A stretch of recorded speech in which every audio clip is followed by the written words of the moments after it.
Rob here again, and this is my second why you should listen to this video. And I give myself under 15 minutes to talk about an album and why you should give it a listen. So we're off, the clock is ticking. So anyway, hello, thank you for joining me. Please like, subscribe, share, do all those things. And this is the second one in this series. And the first one was on Phil Collins, Hello, I Must Be Going, which I think is a fantastic album.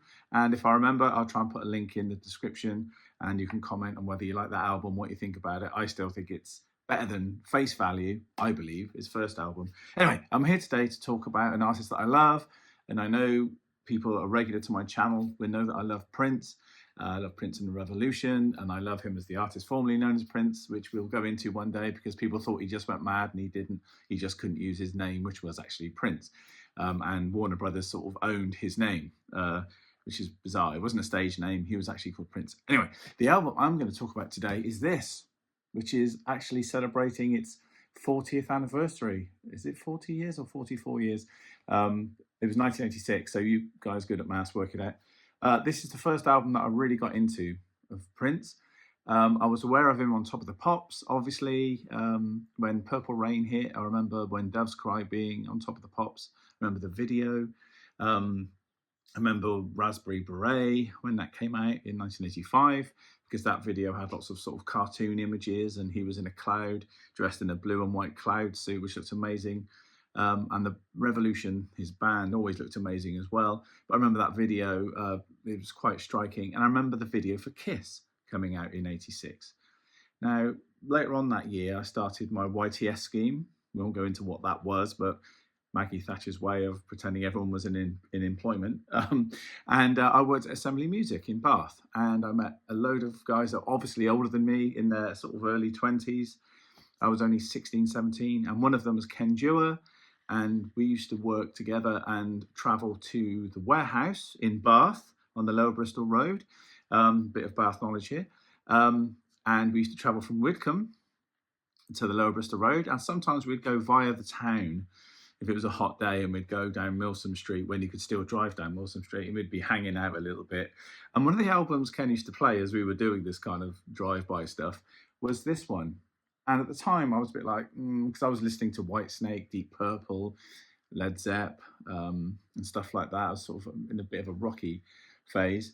And yeah, this album come on, I just remember hearing it thinking, you know, what are those drum sounds? What is going on? I mean, sometimes the snare drum was off and it had that sort of timbale sound, but there was a sort of sound with it, and a lot of gated sounds on the drums. Anyway, it was this album that Ken was playing, and it was Prince and Revolution Parade from 1986, which is the soundtrack to the ill-fated film Under the Cherry Moon, but we're not here to talk about that, and I actually quite like that film anyway.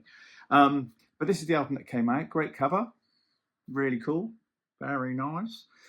Mostly, I mean, it's called Prince and Revolution, but actually it's mostly Prince involved in the making of this album. He played most of the instruments on it. Got the Revolution in to play on a few things, and Wendy and Lisa co-wrote Mountains with him. Was Lisa there? And some of the Dr. Fink and Bobby Z, I think they came in to play on Girls and Boys and things. Anyway, yeah, so Parade, and here's the inner sleeve. It's just a single album. It's in a gatefold sleeve though, which is fairly cool. So yes, why you should listen to this album. I think it's one of the most imaginative of all the Prince albums. Sign of the Times came out a year later in 87, which is completely him all the way through. And most critics cite it as his greatest album. His like, I guess his White Album moment, because it's a double album. It's all him, and it is stunning. I mean, it is a fantastic record, but for me, my heart sort of goes with Parade because it's the first one. It's the one that turned me on to all the drum sounds. So let's just very quickly talk about the drum sounds. The drum sounds is probably a Yamaha kit he used at the studio. He plays drums on a lot of it. We've got Bobby Z, the Revolution drummer, playing on some of it. We've also got Sheila E. making her first appearance on a record, I believe, with Prince. Playing on Life Can Be So Nice, I think she plays on. And the sounds, so we've got this acoustic drum set, which I'm guessing would have been a Yamaha. Michael B later on would use Sonor drums, but that was in the 90s for Diamonds and Pearls and stuff. So I'm guessing it's a Yamaha kit. As I say, Prince was playing some of it. Also the use of the LM1, the LinnDrum, and maybe the LM2 as well, because that came out in 85, I believe, and I'm sure he had one or two of those kicking around the studio. So we've got that as well as some Simmons pads as well, those kind of sounds. And of course the LM1, if I think that was the one he was using for a lot of the drum sounds, if you look at the back of the LM1, every different sound has got a separate output.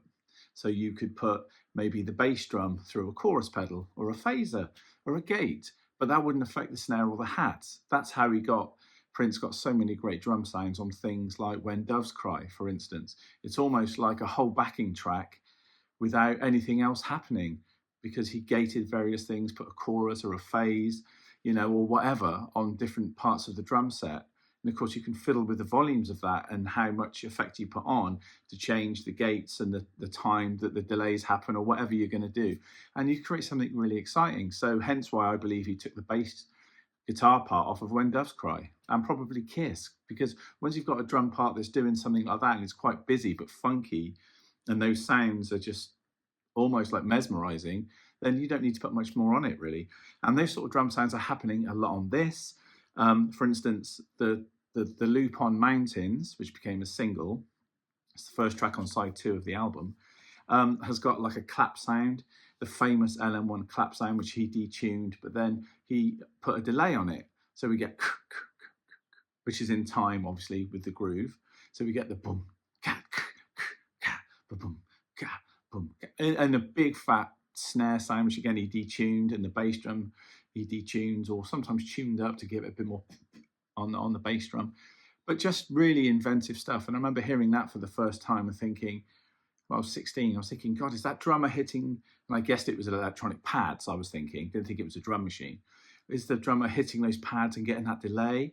So I'd go home and work on getting some delays on things that I was playing, and bringing the volume down in that delay. Again, young, I didn't know that it was a machine and effects doing this stuff, because at that age you don't, or I didn't. So the drum part on Mountain sticks out, and also the chords. That's one he wrote with Wendy and Lisa. The chorus of We're Only Mountains, it's only mountains and the sea is the chorus. It's just wonderful. The hairs go up on the back of the neck, and the horn, just the horns as well, which are very compressed. Just everything about that track just sticks out. So if you as I go along, this is what excites me. That's a track you should check out. Mountains, just fantastic. And the video is great as well. Go on YouTube and find the video for Mountains. Fantastic. He's wearing like a big Spanish hat and stuff, and he's got maracas. Sounds weird, but check it out. Another song I think you should check out is the track Venus de Milo, which is the end of side 1.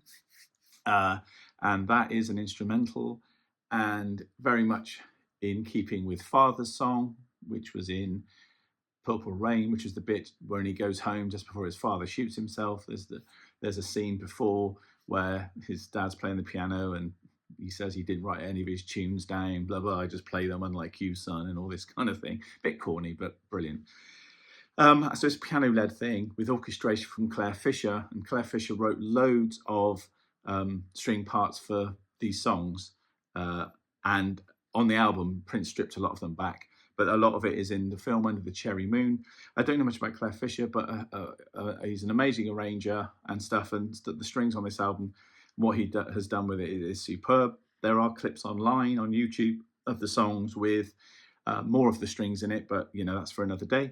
So Venus de Milo, check out that. It's beautiful. No vocals, very light drumming in it, very orchestral, very laid back, very ballad, very beautiful, I would say. Just check it out. Venus de Milo is gorgeous. It's so un-Prince, you would not believe it, but it just shows the depth and how broad Prince's talent was. Sometimes It Snows in April, which is the song at the very end of the album, just him and Wendy. That's beautiful as well, another ballad.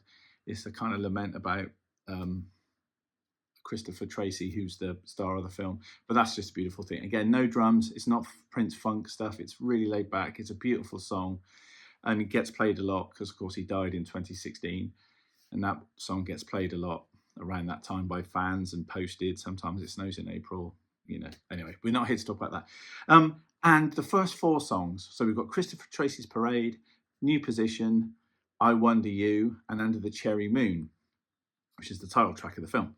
Now, all those 4 tunes, apparently Prince went in, he was very quick in the studio. He said to Susan Rogers, his engineer, make sure everything's ready for when I come in. And she always knew that. So the drums would be mic'd ready, bass mic'd ready, all of it sound checked, obviously. And he just wanted to go. If he had to spend time on stuff, apparently he'd go off the boil and he wouldn't be happy about that. So apparently this one time he came in, said, right, we're going to record drums, went in, played the drum part to Christopher Tracy, New Position, I Wonder You, and Under the Cherry Moon in one go without a click, because there's time differences and they sort of segue. But he went through and just did that. Okay, the parts aren't mega complicated, but it was all orchestrated in his head. And he'd been doing that since he was, 17 or something on his first album. Then he said, right, bass. So he goes in and plays the bass to that drum track he's just done without a click. Then he played the piano, he does the guitars, whatever, the voices, and he just laid everything on top. So those first 4 tunes you hear at the start of this record were all done in that way, which I think is brilliant, just that vision and understanding what's going to be on there later, which I've had to use in my own playing as well. When I'm in the studio, I have to think 4 times down the road, meaning what is going to be added. Whatever I put on here now stays. So if there's something superfluous to it, I have to be careful about that. Or if I need to make something happen, because a moment happens, and when I hear the album in 6 months' time and I didn't fill into it, but that I knew I should have done, and then all of a sudden this thing happens and they've had to put something else in to do that, then I don't feel good about that. So, that awareness of how these songs stack and what happens next, that awareness is something I learned from Prince. So, and those 4 songs are great. As I say, I've got a lot of time to go into them, but those first 4 songs are brilliant. The minute you drop the needle down on Christopher Tracy's Parade, it pops out of the speakers with that gated, dead snare sound, along with the clap sound and the drums, the delay and stuff on them, and the gate is just superb. It just creates a real sort of groove. And it's kind of like, he's obviously listened to the Beatles and Magical Mystery Tour. It's still got a bit of that vibe from the album before this, Around the World in a Day in '85. Still got a bit of that wonder of the psychedelics going on about it. But the first 3 tunes are very short. The intro, Christopher Tracy's Parade, as I say, sparkles with the horns and it's fairly up-tempo. It's got a great feel, comes down into a very laid-back groove, New Position, which has got like a steel pan playing on it as well.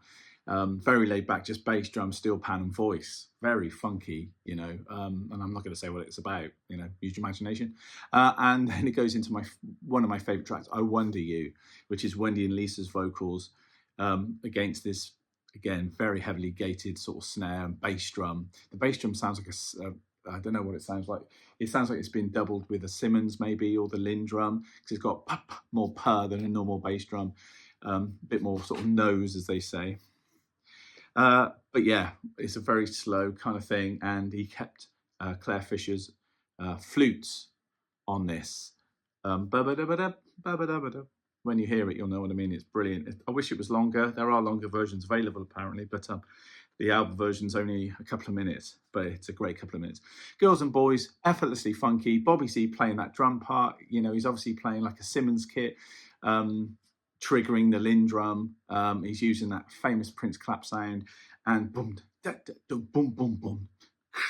He's working the part out and actually playing it in real time. Doom, doom, doom.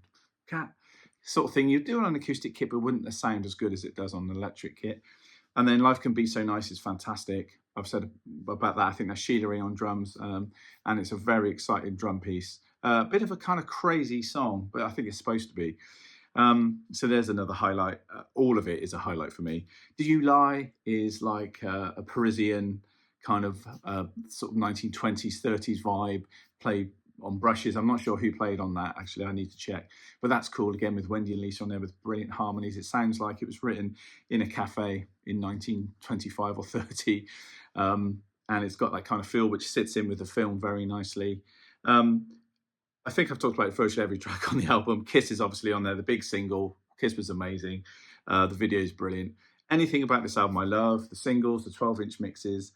If you're on a journey, I will say this, like I said about Hello, I Must Be Going, the Phil Collins album, put this on. I think it's great. Listen to it with fresh ears. I listen to it all the time on headphones, and I hear something different each time. They're bringing out a super deluxe version of this, Paisley Park. Warner Brothers. They're going to do a deluxe of this apparently, which is going to be amazing. It's 15 minutes. I'm going to go slightly over because there was a bit of an intro. I just think it's a great record.